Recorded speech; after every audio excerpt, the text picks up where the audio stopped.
Good evening. Welcome and thank you for joining us for the launch of this year's CityLit Between the Lines anthology.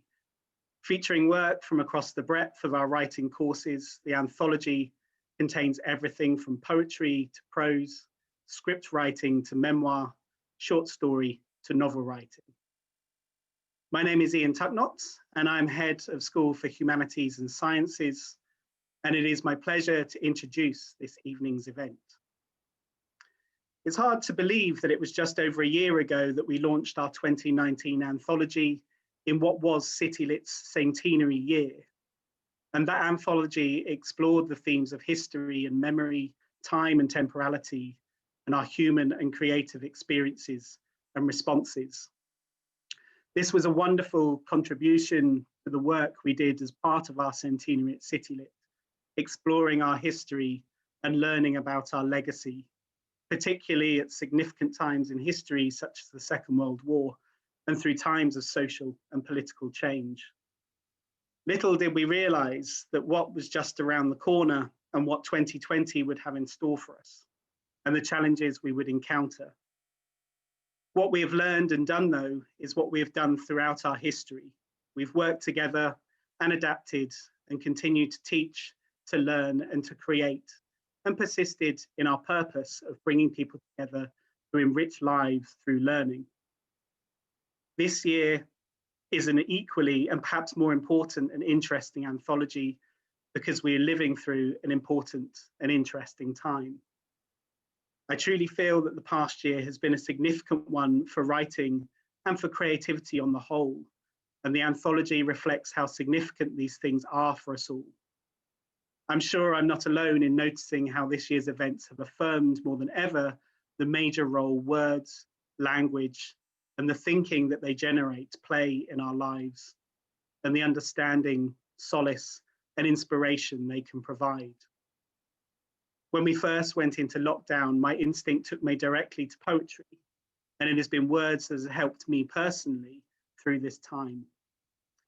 We have been reminded, if we ever needed it, how writing provides a space for reflection, introspection, and expression, how it can help us grapple with challenges we face, bringing unique and fresh insight, how it can connect us and bring us together, reminding us of our shared humanity and our ability to empathize, how it can challenge as well as comfort, surprise us as well as bring us joy. Whether as writers, readers, or listeners, we must celebrate the power of words as one of the greatest tools we have to not only survive, but to connect, to empathize, to love, and to thrive. Without further ado, I shall now hand over to our compere for this evening, Maria Thomas, who will be introducing each of our incredible and talented speakers. May I wish you all an enjoyable evening of words and language. Thank you, Ian.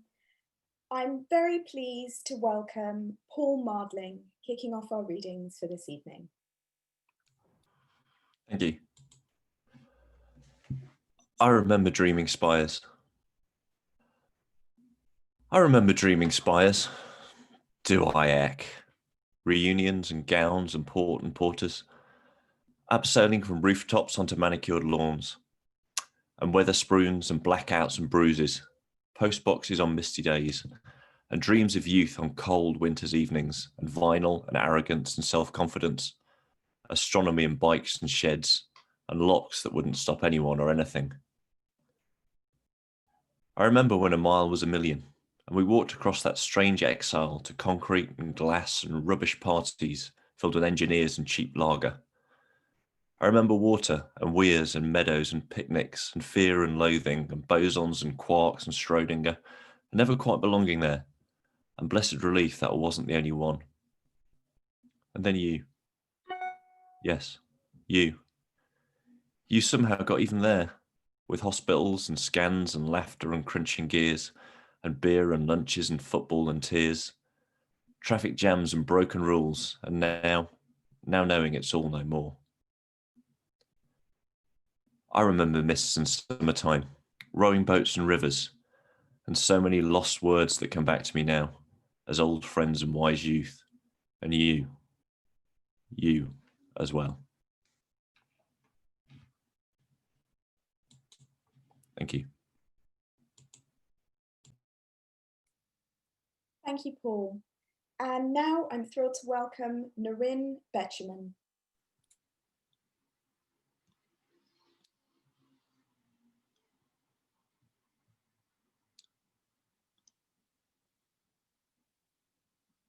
Sorry, I'm having a bit of trouble with the video here.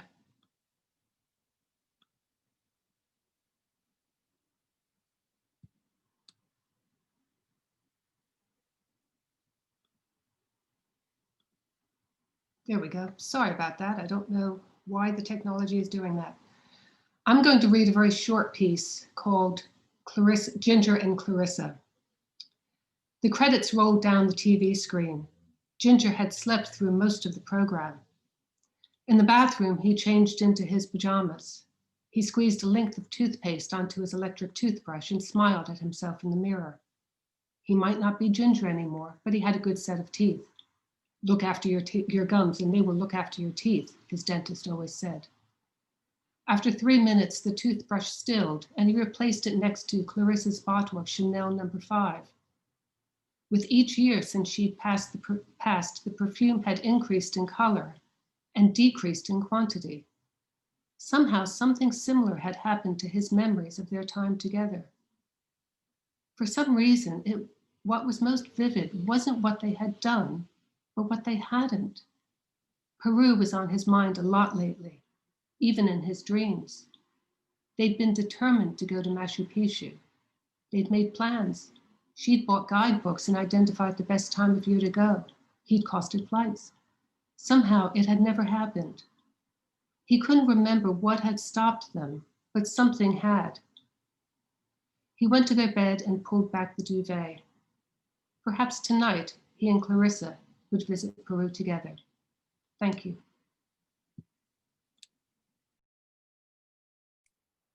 Thank you, Norinne.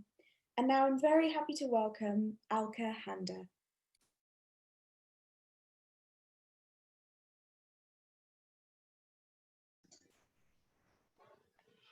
Hi, thanks, Maria. Hi, everyone. I wrote this short poem during lockdown, the first lockdown in the spring. It's called The Chiming Sea. Locked in my mind, I wander alone through springtime woods of shade and light, shielded by ancient pillars of green, solitary stalwarts in an impending storm. As I stumble forward in the uncertain light, shifting winds try to steer my course. A swathe of purple haze, bending in flight, beguiling, soothing, my senses fill with delight. Like a boat at sea, I glide over gentle waves of drooping bells, echoing with an eerie silence. As the world grows strange and distant, I know the bluebells will return again. Thank you.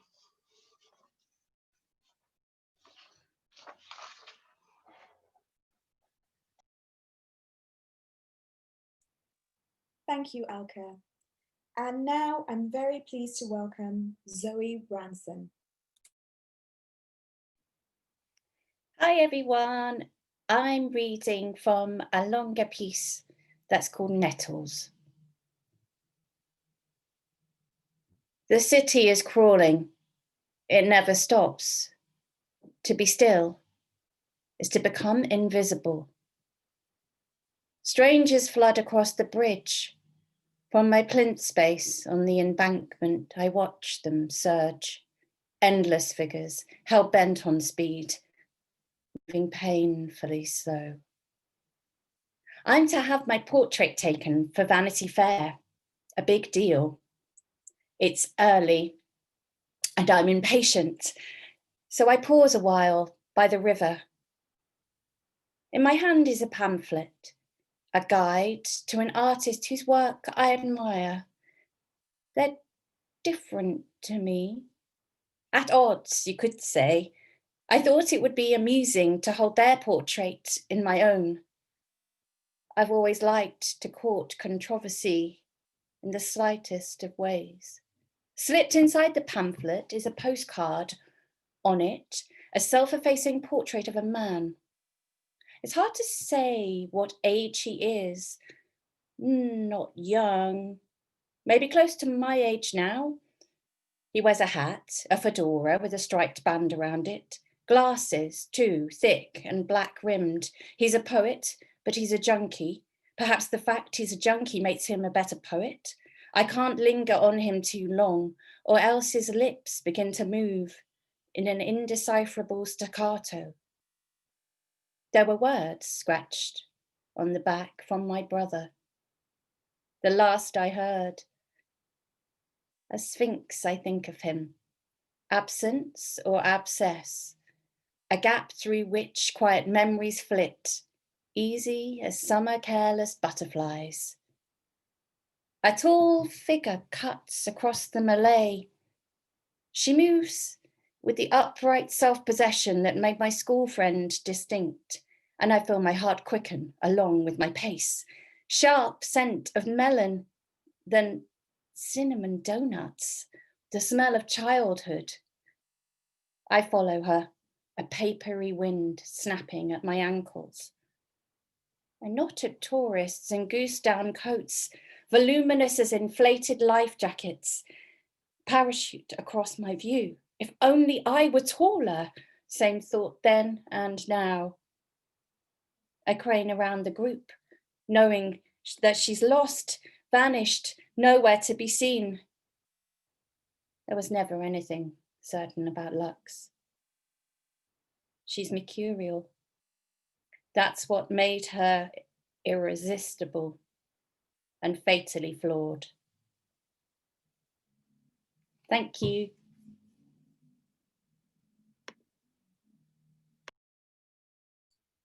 Thanks ever so much, Zoe. And now I'm very pleased to welcome Gavin Ramsey. Good evening, everyone. So I took part in the one-day haiku course, which I can wholeheartedly recommend if anyone's interested. So here goes. Bonfire toffee. Ooh, a sky full of colour. It does not last long. Bonfire toffee. Ooh, a sky full of colour. It does not last long. Thank you. Thank you, Gavin. Short but very, very sweet there. I am thrilled now to welcome Polly Bull. Good evening. My poem is Scratchy Outsider. Oh, you perplexing hedgehog. I love you. Like sand between toes and in ears after all-day beach. Rough like cracked heels, but adorable. My darling sandpaper planet, orbiting the fruit bowl. Because I have no idea what to do with you. You are a lonely hut on the Yorkshire moors, hard to reach, but a novel inside. Dearest coconut, sometimes you're Britain, sometimes you're as Californian as a lifeguard tower, advising fragrant banana boat sunscreen on an already burnt face. So different outside from in. Solid wood filled with waves. I shake you and I'm diving into the sea. Offering freedom, you're somehow also unyielding. My knee aches still, scraped up from that fall on brown beams, and I know you could hurt me just the same. But love, you are deceptively sensitive, born of sun, dryness and hydration, the very best contradiction. Pretending to be impenetrable, you are life itself. I envy your protective uniform. I am inside out. You are too wise to make that mistake. Thank you.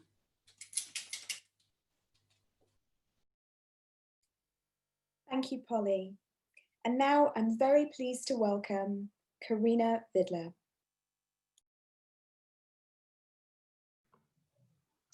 Hello, everybody. Thank you, Maria. I'm going to read a quite short poem which came out of a sonnet writing workshop. It was just a single day workshop run by Sarah Wardle in February. And the poem came out of the workshop in two ways. First of all, because it was my response on the day to an invitation to write a loose or ghost sonnet. So it's very loosely around the traditional sonnet form. And secondly, it sprang directly from meeting somebody in that workshop I hadn't seen for years. And looking back on it now, it does feel quite poignant because mid-February, central London, we did not have a clue what was coming our way. It's called Old Timers.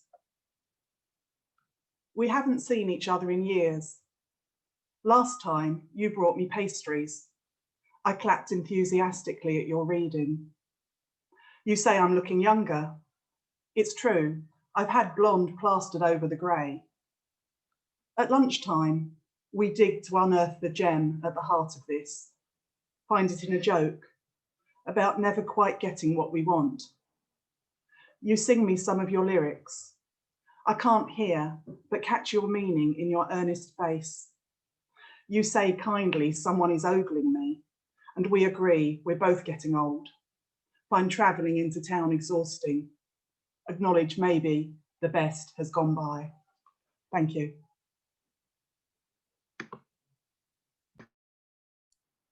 Thank you, Karina.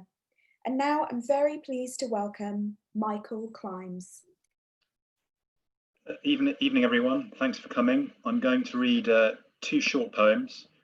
The first is called 5 Senses of Depression. I'm the click-click of the kill squad, the cackle of hyenas, the clang of the church bell. I'm the uppercut you do not see. I'm for coffin corners that shut all horizons. I bring bleach to blister nostrils, the inhale of gas, the reek of personal neglect. I curdle all the milk, put pepper on ice cream, pour salt into tea. I'm the back itch you cannot reach, the leg cramp you cannot stop, the migraine that never leaves. This second poem is called Meeting Father. Winter submerges Prague in layers of snow. I see Father walk here 50 years ago. Down this very road, my head turns to look into a shop window. I meet Father my age, still alive. We say nothing and confront each other. My nose glides closer to his and everything blurs as my breath vaporizes him and we merge. He always said, "You remind me so much of myself." I stand still on this. That's it. Thank you.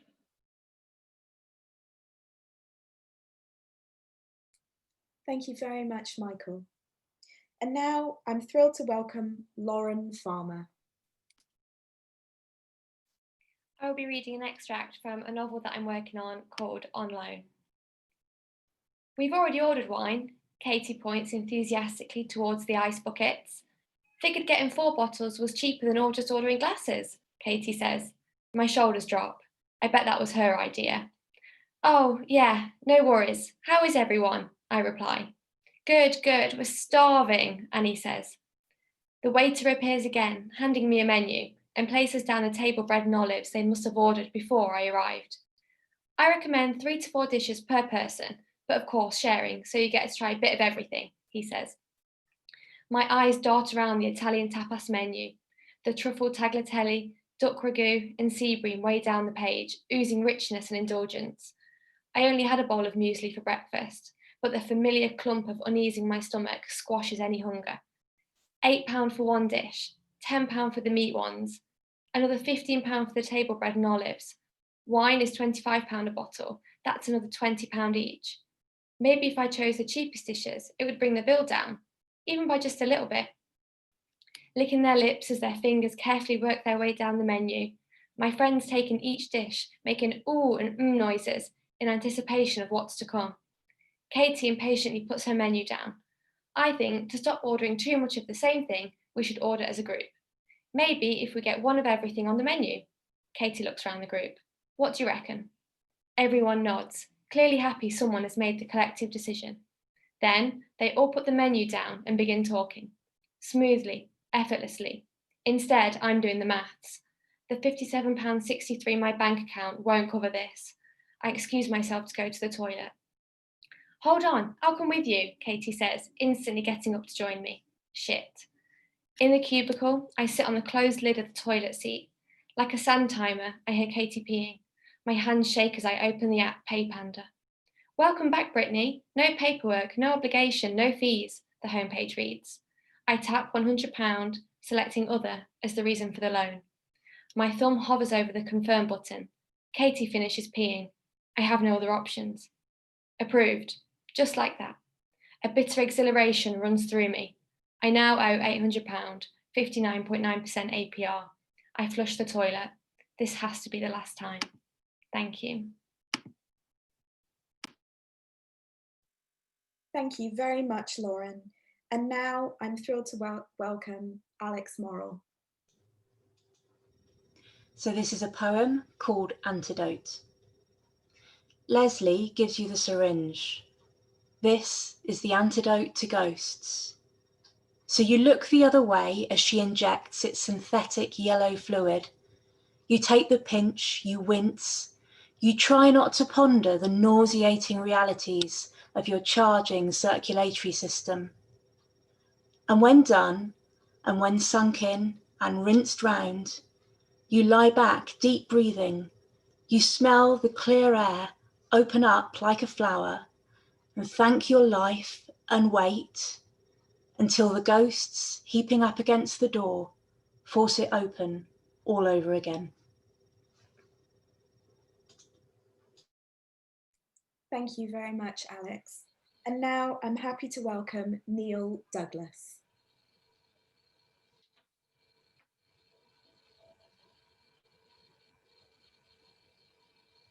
Okay, hello everyone. I have a poem called Rudy. Rudy used to be a Brighton rocker. Now he's twisting with the blues. Benignly troubled prostate, proud quiff of sparse grey hairs. His hips, his knees are shot to bits and pieces. Can't tie his bleeding laces. Got Velcro on suede shoes. Zimmers down the corridor, still bopping to a tune. Tumbles down the greasy stairs. A what bopalula, a what bam boom. Thank you.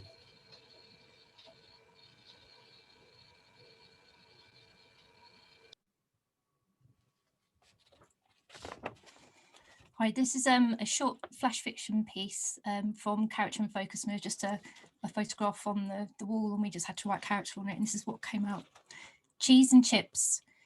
Jake smiled at the gathered crowd. He went through all the usual pleasantries.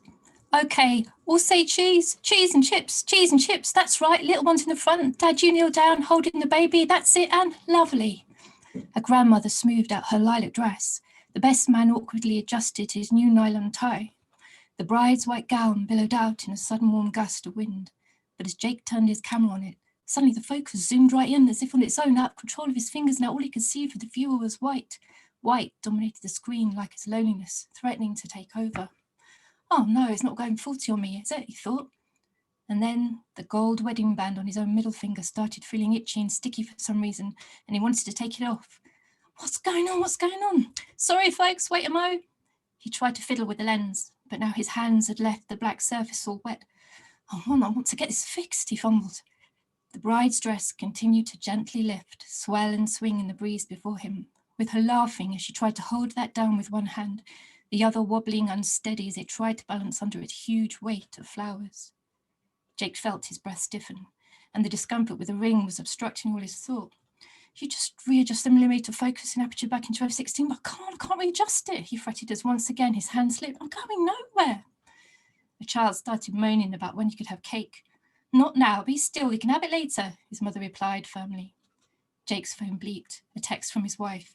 She knew he'd be working, but it was important this time. He told her, just text yes if positive, no if negative, then I'll know for the rest of the day and get on. He glanced at it quickly.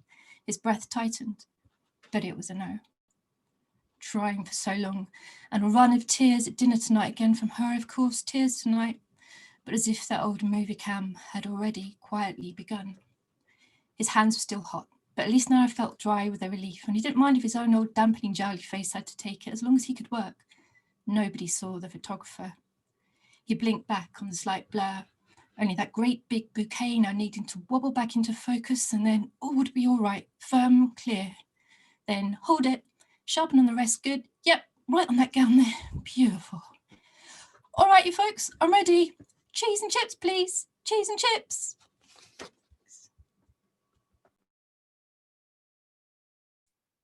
Thanks very much, Piala. And now I'm thrilled to welcome Ansuya Patel. Thank you. Thank everyone for coming. Good evening. I remember that Monday morning on the number 9 bus, his warm eyes smiling on my iPhone. I'm having a stroke. The ambulance is here. I froze like the traffic, my mind tussling back and forth like the angry wind. I don't remember how my feet carried me that day. He, in his raw blue pajamas, poured hot water into a mug. A nurse on each side kept watch, water flowing onto the floor. I remember that smell of hospitals as I walked in and said hello. He looked through me, walked past without a word. Thank you. Thanks very much, Ansuya. And now I'm thrilled to welcome Sophie Bird. Hello, thank you very much for joining. Thank you, Maria. My poem is called Temazepam. Lying awake, fatigue begged for sleep like an orgasm. So close. The day replayed in irregular heartbeats, and the sleeping body next to fatigue dreamt on, unaware of the non-sleeper writhing silently beside them. The day ended earlier than usual for fatigue. Teeth brushed, face washed, and irreligiously prayed to God, any God, all the gods, for rest. 9 p.m. was an unusual bedfellow against their older siblings of 3 and 4, and insomnia put the kettle on, with a smile on her lips. The stress of not sleeping is as bad as a forgotten alarm. You hate yourself for being awake when you could be asleep. You hate your lack of dreams, the almost tears, childlike against the full time of your adult eyes. Scratch, let me sleep, in biro onto your forearm. The forest fires begin and you're restless.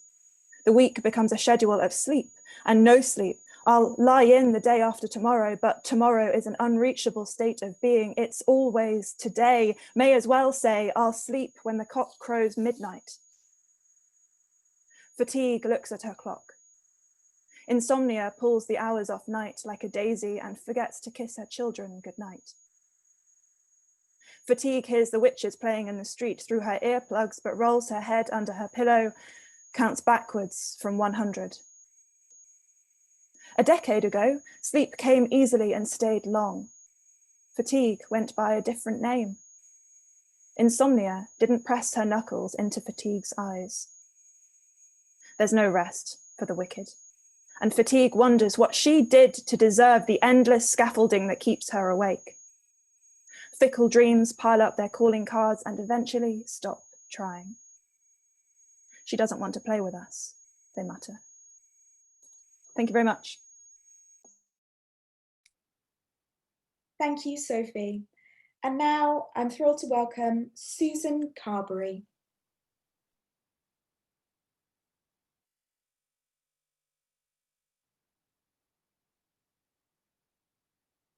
Good evening, everybody.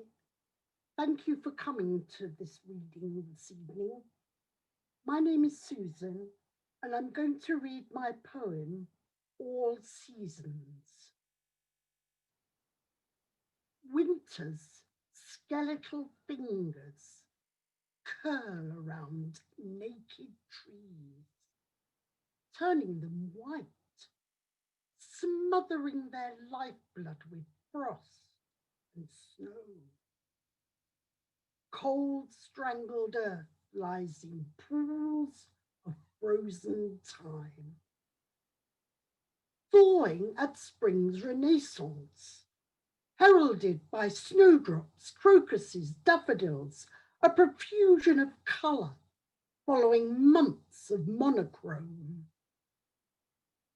Summer breezes in, bursting buds with warm sunshine, heating ponds effervescing with life, optimism, joie de vivre. Autumn arrives. Its palpable chill lays summer to rest. Opaque mists envelop decaying landscapes. Dying leaves flutter groundwards, exposing the trees to winter's skeletal fingers. Thank you.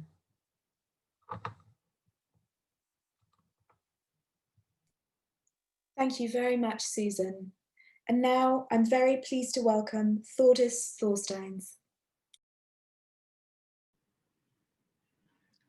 Thank you, and hello everyone. I am going to be reading a short story that's called Hunted by Home. Are you a citizen here? The border guard asks. You contemplate giving him the fabricated story you prepared before making this journey. No, you admit. Until recently, it didn't seem to matter where you were born. It mattered that you have lived and worked here for 4 years.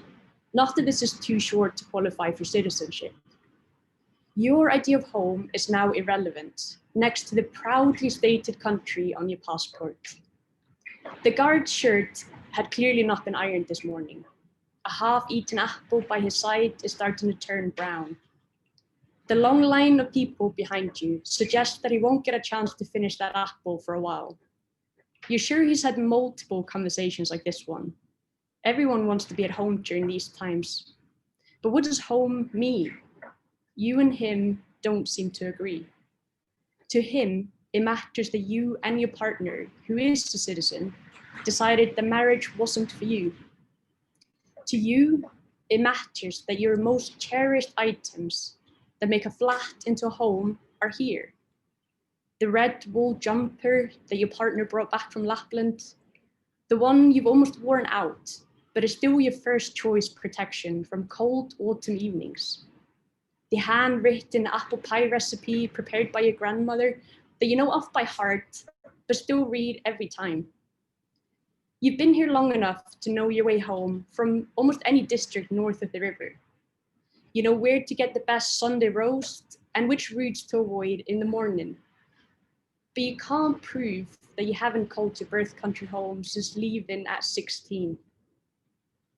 The guard types something on his keyboard and looks at his screen. His glasses reflect March, no exceptions. A family crosses the border marking and heads for baggage reclaim. They're bickering about whether to eat here or at home. The guard points towards a line of people by the security sign. Like you, none of them holds a burgundy passport. Please join the queue over there. Thank you. Thank you, Thordis. And now please join me in welcoming Kate Richards. Thank you, Maria. And good evening to everybody. I'm going to read a short piece called Name Tapes, which is a scene from my memoir.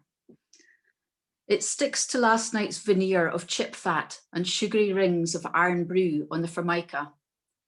Cupping my hands around the I Heart Nessie mug, I watch the chuckling, clucking purple rinses bobbing around a teapot on the table opposite, quilted coats and nylon choppers in a tumble on the floor.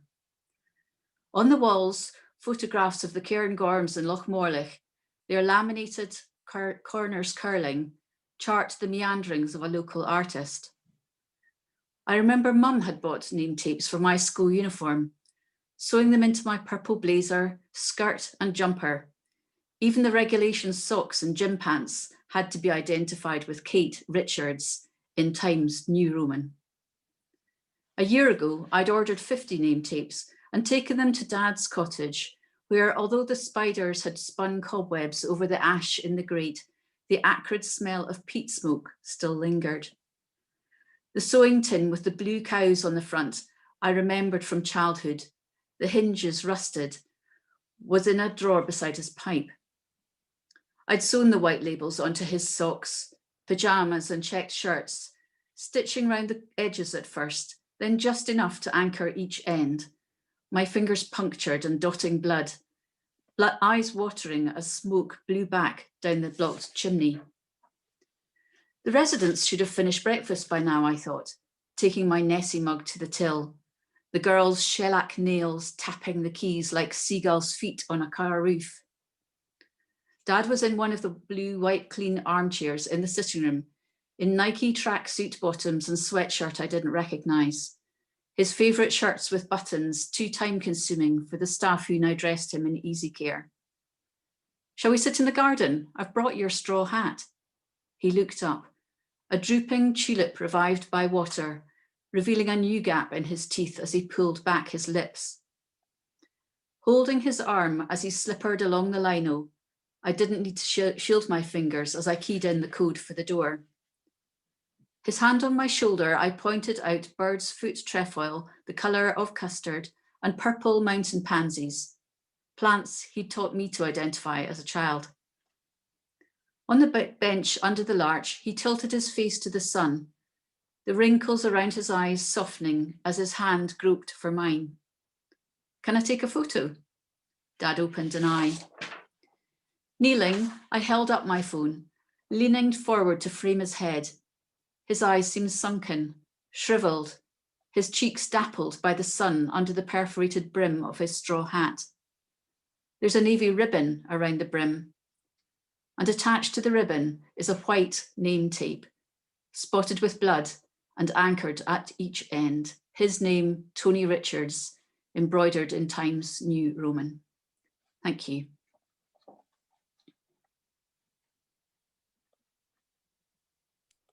Thank you very much, Kate. And now I'm thrilled to welcome Roberta Francis. I'm going to read from an extract from my novel called Changing Rooms. I woke up, I was shivering, and the quilt was gone. I felt something damp against my face and I could smell piss.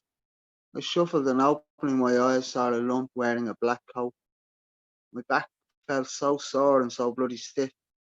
I rubbed my spine and tried to curl up in a ball, but the smell made me restless. The lump beside me moved and dragged itself up. Slowly, reluctantly, I pulled myself up too and stared. Oh, Jesus, I said. It was Mumbles, the man with grey blue eyes that looked so like Mars. Blazing eyes that sat above an enormous white beard. It was Mumbles, all right. The bloke I'd seen eating white pudding outside O'Brien's Butchers in Taylor Street. The man with dirty brown teeth. Get out me bed, he growled. Your bed? This is our den, I said, pointing at myself. For a moment I thought about Sean. You and who? He asked. I just kept staring. Mumbles was such a ringer for Uncle Paddy.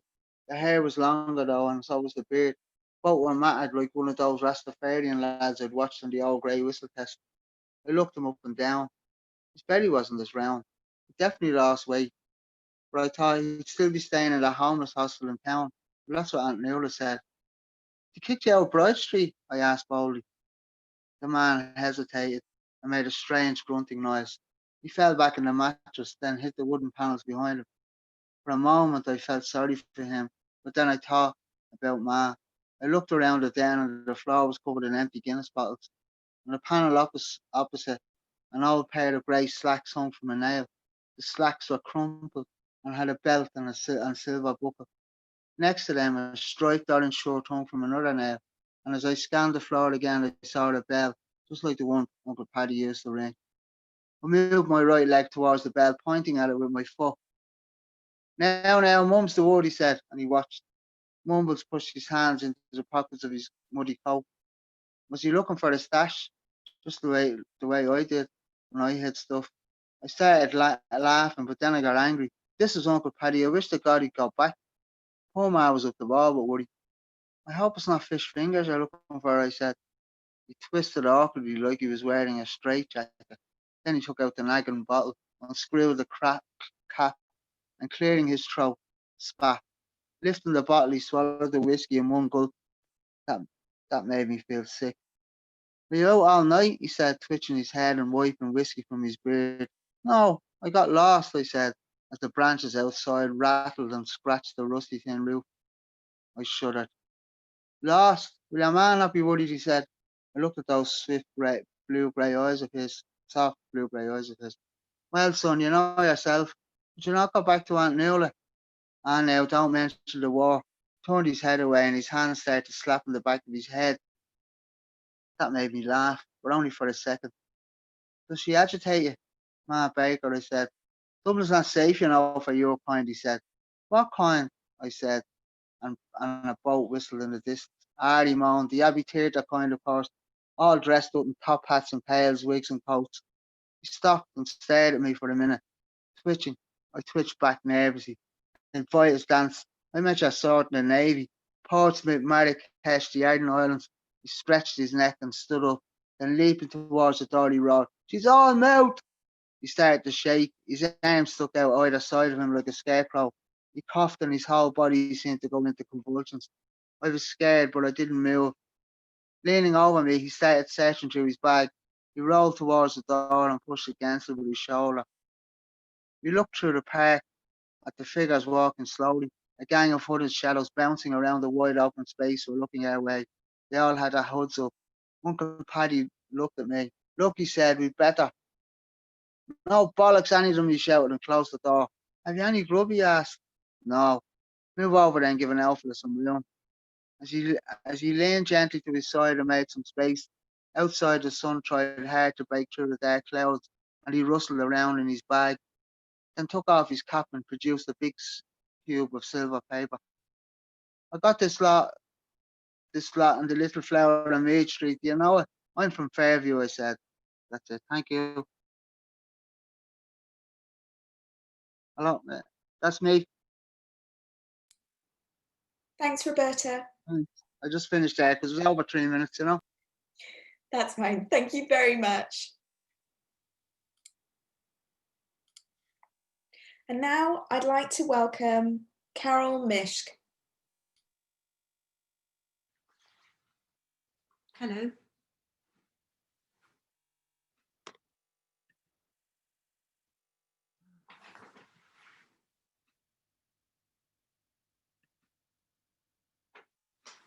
Hello. I'm going to read 2 short poems to you. Reckoning. I once saw a parrot fall to the ground mid-flight like a stone. A gaudy pin-eyed Icarus, he lay immobile as gingerly I lifted him, the weight of a loaf in my palm. I set his sleek body in the midst of a thicket, knowing that later, like a suitor, the fox would creep, red ravaging green, and in the morning a feather or 2 strewn in the undergrowth. A feather for a body eaten whole, an offering, this test of journeying on. My second poem is called Brief Encounters. Today, I flattened a moth between 2 love poems, thinking of my favorite jumper. I lifted a spider, cartoon legs scaling the cliff of my coat, offering a branch for her tightrope dance. I planned a mouse cull in the kitchen. Touched by the transience of a dead dragonfly, I wept as Mimi died in La Boheme, dismissed a straggly pigeon whose swivel eyes sought mine, then mosaiced a snail underfoot, flesh as grout. Thank you.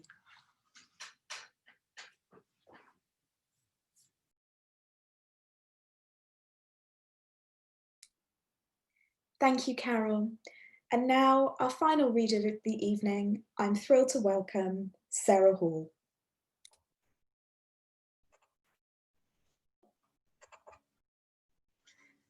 Hello, everyone. I'm going to read a short story called How Did It Happen? How did it happen? He tucks the rug round your legs and props your stick against the side of the recliner chair. You notice thick streaks of grey in his hair. He stoops as he moves to the door. How did it happen? It's so gradual you didn't notice. You remember his tiny prune-like face when they put him in your arms in the hospital, the overwhelming rush of love. You'd kill to keep him safe. Another memory, a summer walk to school. His satchel strapped too long, the bulky bag slapping against his bare legs. He slips his small hand in yours. You squeeze it. You leave him at the gate. He sneaks a look back. It breaks your heart. Fast forward, he's big and strong, tanned from a summer spent island hopping with his friends. He puts his hand on your shoulder. He tries to comfort you. It had to happen, he says. I won't be far. I'll be back at weekends, and you can call me any time. But you know it's over. He has his own life now. You reach out your hand. He has his back to you and doesn't notice. Dust motes dance in the sun. He bends over a box of books. He grunts as he carries it through the door. He's gone. A smart man in a business suit. Can this be your son? He smiles for the camera. He speaks with assurance into the microphone. People listen to him and ask him questions. You must be so proud, they say to you. He doesn't look at you in the corner. Afterwards, you take a drink from a tray. You pretend you're not there.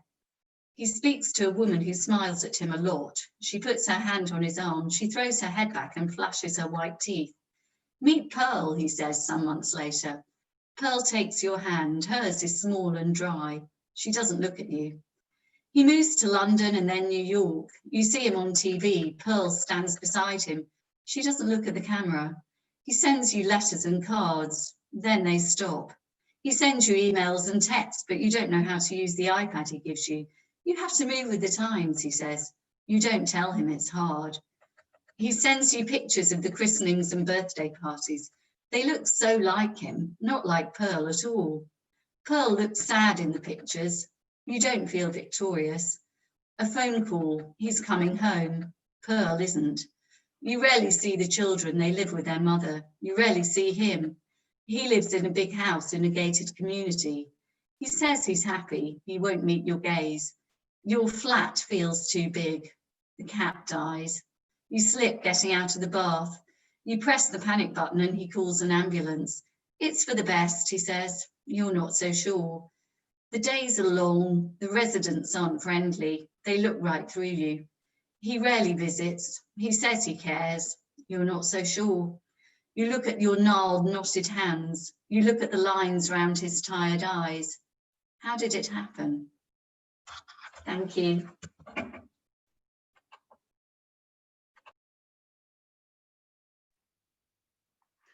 Wow, that was incredible. Thank you to all of our speakers for sharing their words and their writing this evening, and I hope that all of our audience out there have enjoyed it as much as I have. It's quite odd doing this without the applause and listening to the applause, but I hope you're all applauding at home. If you've enjoyed what you've heard this evening, the full Between the Lines anthology is available to download for free from our website, www.citylit.ac.uk/betweenthelines. We'd also like to let you know that some of our writers who are unable to join us this evening have recorded their readings and will be posting these on our social media over coming weeks.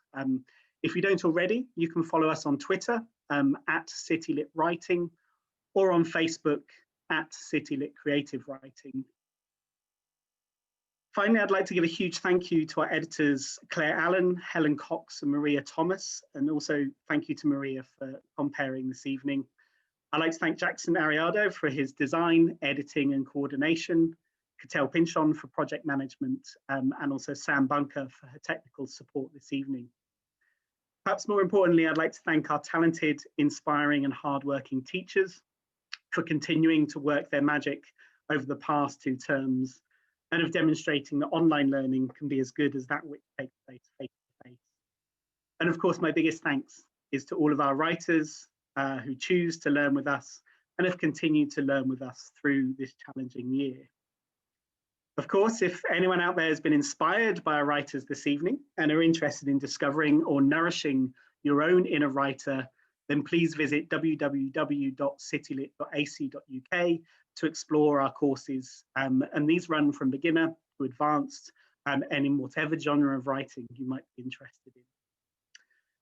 Two final announcements. One is coming up in January, we have the deadline for applications for our Mallory Blackman Scholarships for Unheard Voices.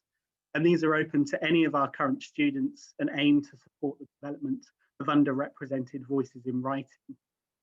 You should be able to find the link on the Between the Lines page on our website. Finally, if you've enjoyed this evening, we are planning to restart our regular Late Lines spoken word events, and we'll be running these online in the new year. So if you've enjoyed what you've heard, again, follow us on social media, keep in touch, and hopefully you'll join us for more writing and more listening and more words in the future. Thanks to all of our speakers and readers this evening. Thanks to all of you out there who've joined us. Have a wonderful festive break over the next few weeks and enjoy the rest of your evenings. Thank you.